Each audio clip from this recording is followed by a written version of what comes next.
All right, so here we are back on the water. This is Troutbitten Tips. Thanks for joining me. Going to talk today about forehand casts and backhand casts and why you need both. You need to be able to cast on this side and on that side.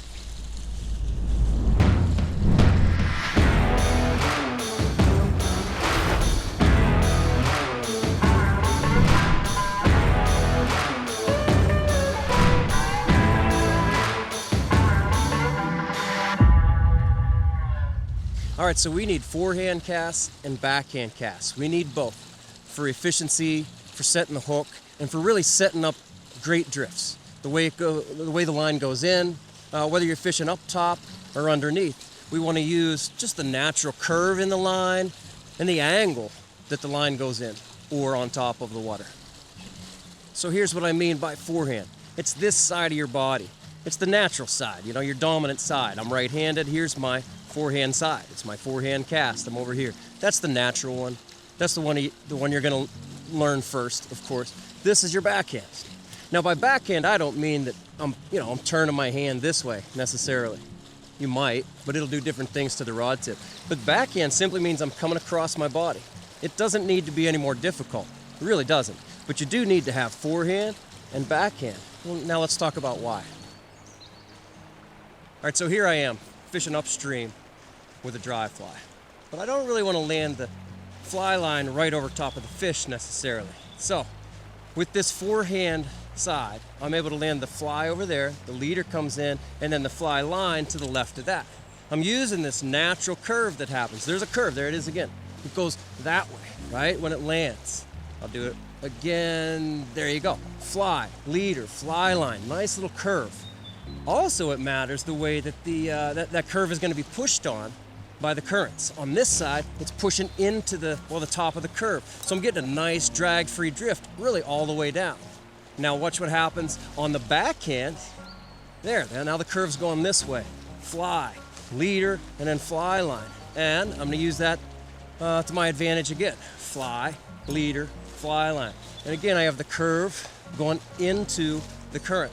So the current can push on the curve, kind of unroll it without creating any drag for a while.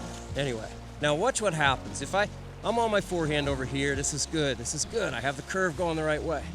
This is good. Now if I take that forehand stroke and bring it over to the backhand, I have this natural curve, that lean, and the curve's going the wrong way. And really the fly started dragging so much sooner because of the way the fly and then the tippet and the leader and the fly line are all kind of curved the wrong way. So the current is pushing into the inside of that curve and creating drag much sooner. I'm a lot better off by just simply coming across on my backhand, and there's my beautiful outside bend, outside curve again. Yeah, so the point here is that curve, that natural curve that happens on my forehand side goes this way, and I'm pushing the curve into the current. The other important thing is that the fly is over here. I can land the tippet here and even put the fly line to the left of that. I can use that curve to my advantage, showing the fish only the fly. And I get much better drifts by using my forehand cast and my forehand curve on my dominant side. All right, so here the point is, now I'm on my backhand side. Using this backhand curve, I can get the fly to land there, the tippet's there, and then the fly line's in this seat. I'm taking the backhand curve that way. That was a bad one. But I'm taking, yeah, there we go. I'm taking the backhand curve that way. And I get really great drifts because of where I'm putting that curve.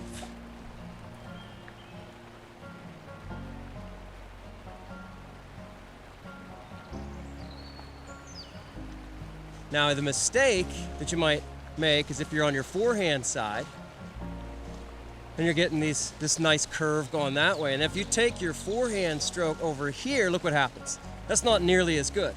You do it again. You're going to see the fly drag so much sooner too. Here I'm taking that ooh, that was a bad one. Don't show that. Here I'm taking that forehand side curve, and it's going around there. And so everything's kind of in line, You can use it to whatever effect you want to use, really.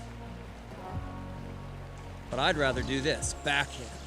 And I have my slack, my S curves lined up on the outside of the bend. And so while I'm fishing this dry fly, I don't want it to drag, right? So I'm going to use that natural curve. Now there's also going to be a bit of some S curves, a little bit of slack, but the whole system, the whole leader is going to go in this way on my forehand side. I get this natural curve. Now that's important because I could lay it in like that. Now of course the current's coming, it's going to push on this curve this way, and the fly isn't going to drag nearly as much or as soon as if I had the curve going this way. And then the current will come and just almost immediately start ripping it downstream. Forehand side, I get my curve that way. It's essentially I'm pushing the curve into the current so the current can unfold it. Same thing with here with the backhand side. If I come over with my forehand stroke on my backhand side, well, I get that curve, that kind of curve, right? And almost immediately that current is going to cut in right here and pull that fly downstream, unnaturally creating drag. What I'd rather have is a backhand cast, which is going to give me that outside bend. And so this can kind of unfold before the fly starts dragging. That's what I'm trying to say. All right, so here I am fishing on my backhand side, fishing, to the left. I'm using my backhand stroke. I like this. I'm getting a nice drift. Now, just to be efficient, I'm going to set downstream right into my back cast, which is on my backhand side, right into my back cast. And all it takes is that one back cast and I'm right back in. My line's in the water more. Now, instead, if I was, let's say I was fishing over here, and I'm getting these nice forehand drifts, and I see a fish rise over there. Now, if I make the mistake, really, of staying on my forehand and being very forehand dominant, maybe I'm not comfortable with this backhand cast. Now, I'm going to set down here, but now I have to go here, here, here, and it takes what Josh calls a 3 or 4 point turn to get things turned around so that I can be comfortable again here, here, here. It takes a few extra false casts. It's just less efficient. And you're going to hook that branch back there too. I want to have the ability and be comfortable with this backhand cast and with the forehand cast. It's simply more efficient too. All right, so let's take this dry fly off, change leaders, and show you how I do the whole thing on a mono rig or a tightline system too.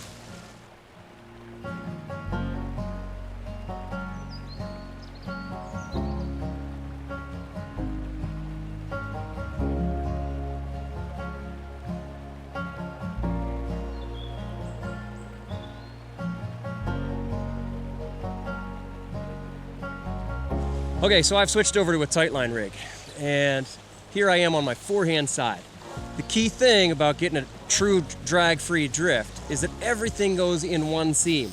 That's what we're trying to do. That's what we're trying to do. One seam drifts can be dead drifts, right? But if you're crossing seams, it's very difficult to get true dead drifts. So on my forehand side, this is great. I have the fly going in, the tippet's in the same seam, the sighter's over top of the same seam, and then even my rod tip is over top of the same seam. And that's how I have a really great chance of getting a dead drift. Everything in one seam. Now if I do it on the backhand side, let's just scoot over here. Now here, I'm backhand.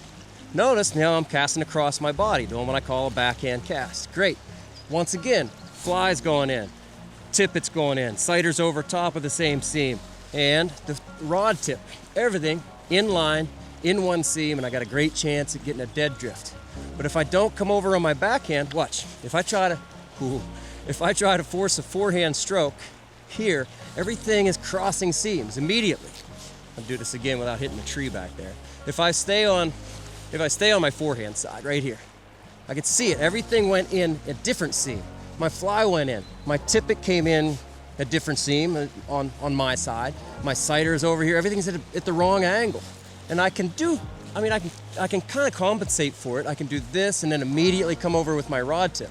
But the fact is, it hits the water, things are in a different seam, and then I have to correct it. It's really much better instead of crossing seams and then correcting to be right here in one seam. Backhand, everything stays in one seam. And that's great. All right, so really, your best drifts, whether you're tight lining or you're fishing a dry fly. They happen by using all the tools available. And the tool here is your forehand cast and your backhand cast. Use them both, right? Don't limit yourself to one or the other, and you have all the advantages that we've talked about. All right, enjoy the day. Fish hard, friends.